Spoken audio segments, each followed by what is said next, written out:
Hey, sports card fans, it's John, Wade Boggs fan. Hope you're all doing well. As you know, I'm a big Wade Boggs super collector, and I had some time off around the holidays. And one of the things that I wanted to accomplish during my time off was to get caught up on my Wade Boggs master checklist. I really fell behind in adding new sets and cards to my master checklist, and I wanted to try to get everything caught up. Well, that took about 3 days to add all the different sets and cards within those sets to my master checklist. The majority of them were from 2024 sets, but I realized that I was missing some 2023 sets as well. In all, there were over 40 sets that contained Wade Boggs cards that I did not have in my checklist. And when I finally got done, and I think I'm done, although it's quite possible that I've still missed some Wade Boggs cards that are out there. You know me, I'm a numbers guy. And when I finally got done, I just started looking through the numbers because it seemed like I was adding a ton of cards to my checklist. And I started looking through some of the numbers, and quite honestly, it got me a little depressed. And I want to go over some numbers here with you of the different cards within my Wade Boggs master checklist. So during his playing days, from 1981, which was his minor league card, his minor league rookie card. So from 1981 to through 1999, his last year playing, there were 2,216 different cards of Wade Boggs, which, is not a ton, but it's a significant amount of cards.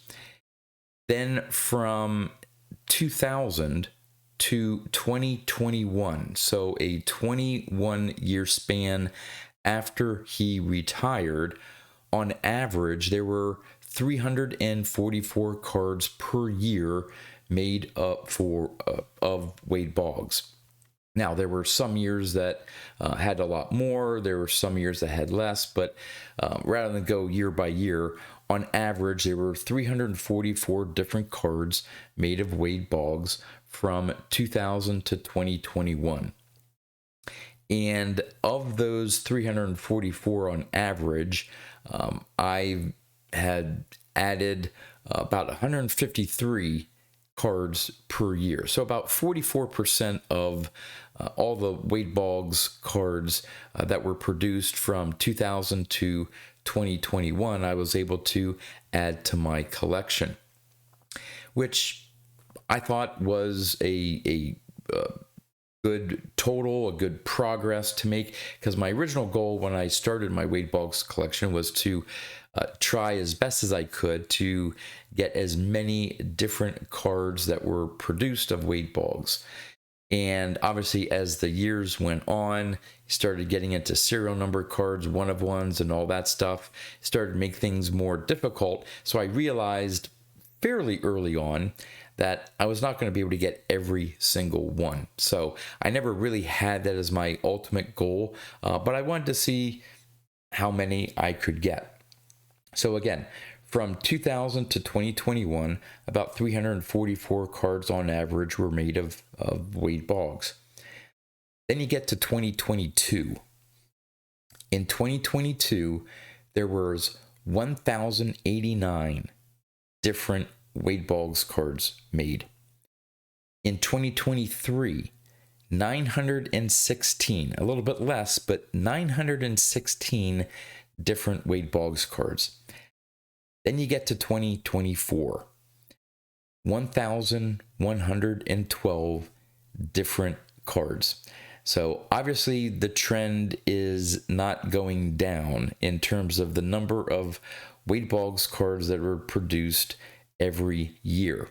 And I have to admit that once I started seeing these numbers, it got me a little depressed. It's like, okay, what am I doing? am I able to make any sort of progress or dent in all these Wade Boggs cards that are produced? So I took a deeper dive into these. And by the way, in my master checklist now, there are nearly 13,000 different Wade Boggs cards. Now, I have to admit that I'm glad I'm not a Derek Jeter super collector, or a Cal Ripken super collector, or a Ken Griffey Jr., Mike Trout, Shohei Ohtani. There are other players out there that I don't even want to think how many different cards have been made for some of those higher tier players that would be included in more inserts or autographs and all that stuff. So, in one sense, I'm sort of glad that I chose Wade Boggs, because compared to some other players, there are less total cards that have been made. And of course, there are some other players that maybe have far less total cards that have been made. But 13,000 is a pretty, to me, it's a pretty high number of all the ones that are out there. And again, my master checklist, it probably has maybe 98, 99% of the cards that are out there. I'm sure there are some that I've missed, different error variations or different things. I tried to, if I find a new card that's somehow different or one that's not on my list, I try to add it. But all right, so with that, again, I took a sort of a deeper dive into those numbers to see, all right, how can I work with all these cards that are out there? And one of the big ones over the last probably 10 years, but really has exploded within the last 5 years, I'd say, are all the number of one-of-ones. Now, in total, out of those 13,000 different Wade Boggs cards, there have been 3,340 one-of-ones, which I remember a time when I first started collecting Boggs cards, shortly after the first one-of-ones came out, and those were a huge deal. And it was just getting into the card companies were just exploring serial numbering and really low limited serial numbered cards. And it has just exploded in terms of the number of one-of-ones, over 3,300 one-of-ones of Wade Boggs. And it's funny, you see a new one-of-one get pulled from a new release, they stick it on eBay, and they think they hit the lottery. When, as a Boggs collector, you look at it and say, that's really one of over 3,300 different one-of-ones, and why should I pay you $400 or $500 for that one-of-one? But that's another topic. I don't want to get too far off on a tangent here in my discussion. So from 1997 to 1999, really when one-of-ones first started entering the hobby, there were 44 one-of-ones made of Wade Boggs. In 2022, 331 one-of-ones. In 2023, 264 one-of-ones. And in 2024, 385 one-of-ones. So right there, it's okay. I've basically stopped in terms of my Wade Boggs collection, even attempting to go after any one-of-ones to add to my collection. I think I have 174 now. I think that's a really high number, but obviously when you're looking at over 3,300 different, that's maybe around, I think it's like 5%, a little between 5 and 6% of all the one-of-ones that are out there. So I pretty much have discounted going after any one-of-ones anymore. So that sort of limits, reduces that number of potential cards that I would go after to add to my collection. Now, the biggest offenders, I would call them, in with all the Wade Boggs cards that have been made are Leaf and Panini. And Leaf especially.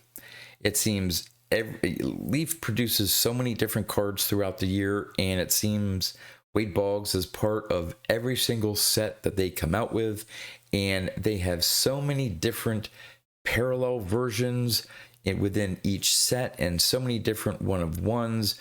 So you may be saying, John, how about not concentrating on any of the unlicensed Wade Boggs cards, the pajama cards, as some of you refer to them, because they don't have the team logo on their uniforms?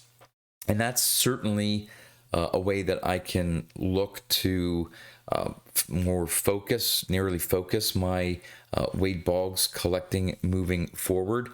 So in 2022, out of the 1,089 different cards, between Leaf and Panini, there were 696 just between those two card companies. A pretty good portion.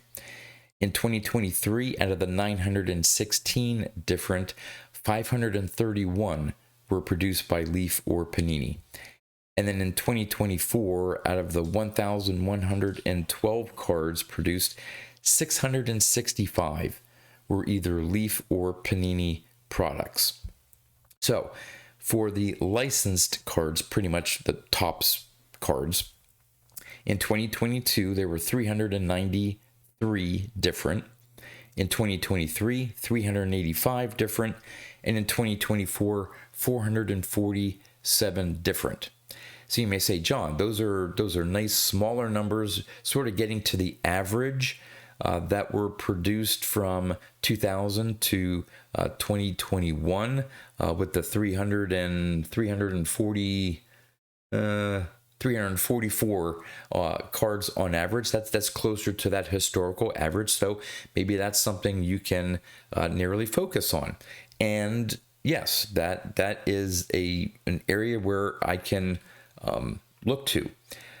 But if you look again deeper even into those cards, the vast majority of those cards are serial numbered cards, and most of them are serial numbered less than or 100 or less. And even of those serial numbered cards of 100 or less, most of them are 50 or less, and maybe even 25 or less. So you have some one-of-ones, you have out of 5s, out of 10s, out of 25s, and then it jumps to maybe 50, 75, 100, 99, that range there. So you're even going after, so I could narrow that down even more, but so I'm narrowing it in terms of the cards that I go after. And it's like, okay, well, there's pretty much for the last 3 years on average about 1,000 different Wade Boggs cards. So for it to make sense for me to continue being a Wade Boggs collector, I have to narrow that down to maybe 100 cards, less than 100 cards that I can reasonably expect to add to my collection. And it's not that money's a factor, yes. And like I said, there are some extreme examples where you see some listings on eBay that even, an autograph out of 99, they want $100 for, or best offer. An autograph out of 99, to me, with all the other ones that I have in my collection, to me, I probably wouldn't pay more than $20, and they want $100 for it. So it doesn't even make sense sometimes for me to even make an offer, because I know all the ones that I have, and with my limited budget and with my interest in vintage cards, I don't have a whole lot of money to throw around to spend an outrageous amount of money on Wade Boggs cards. So, I'm thinking to myself, do I really want to continue being a Wade Boggs player collector, knowing that there are all these cards out there? And even if you take away the unlicensed cards and just go with the tops cards, you have, most of them are from high-end sets. So you have these people buying a box of maybe 10 cards or less for $2, $3, $4, $500 these days, and they happen to pull a Wade Boggs card and think that, hey, they're going to try to get most of their money back on the box because it's an auto out of 5, and so they ask $175, $200 for it. There's no way I'm paying that much for an autograph out of 5. I probably have over 100 autograph cards that are serial numbered to 5 in my collection. So why should I spend that much money to add just one more to my collection? And so it's, I don't know. The quick answer is I will always be a huge Wade Boggs fan, and yes, I will continue to collect Wade Boggs cards. But it's got to the point now that I'm not going to be trying to, complete any rainbows, especially since most of them have 10, 15, 20 different color variations and all this stuff. I have enough rainbows in my collection going back, several years. I'm not going to go after any one-of-ones anymore.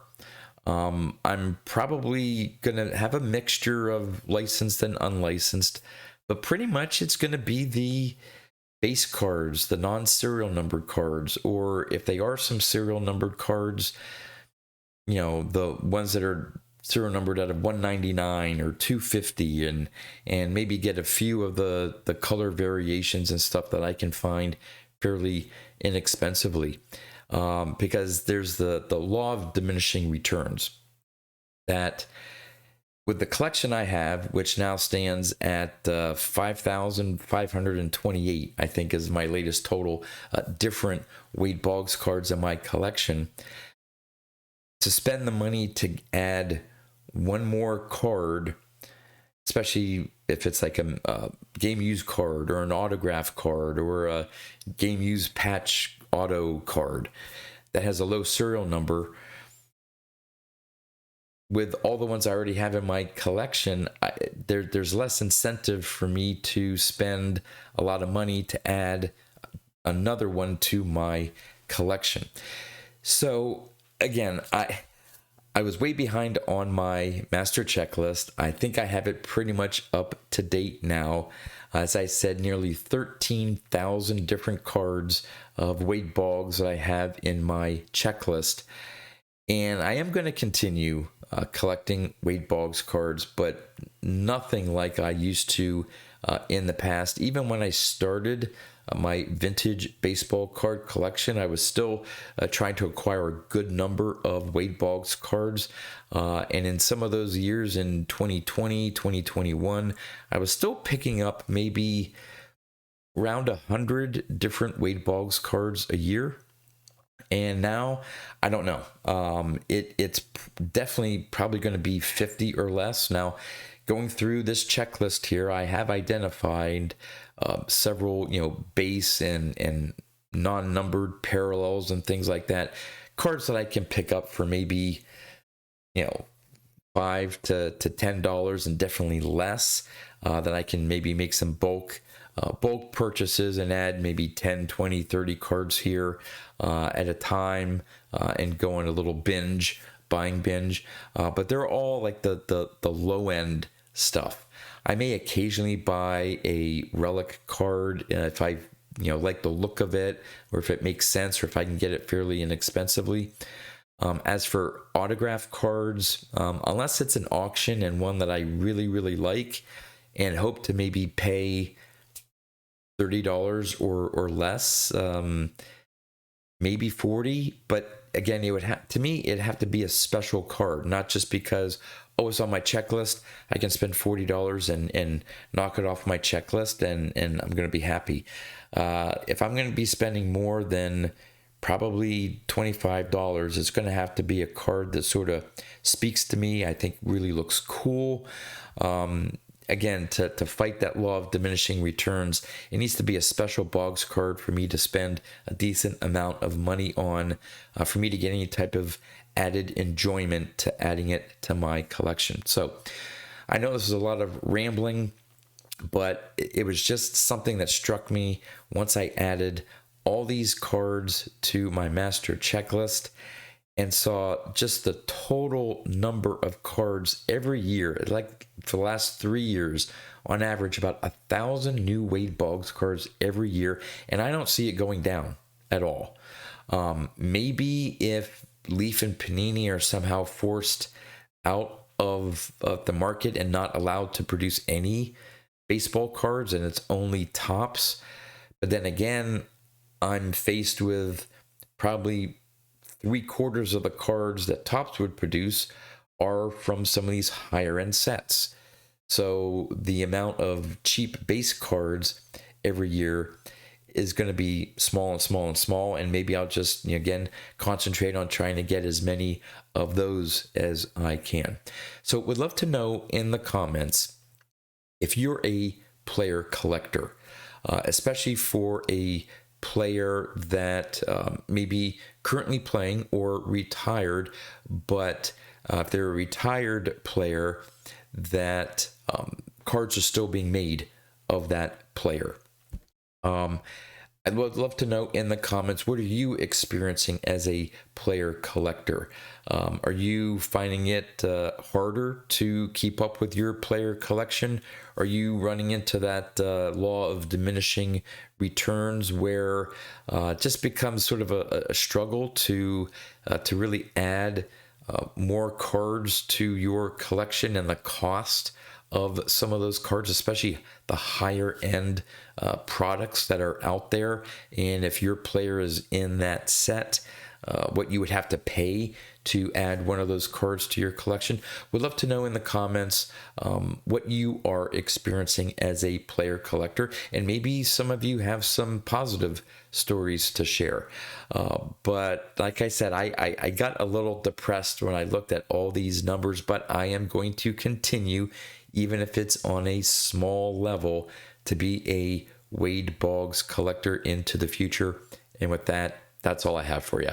So until next time, thanks for watching.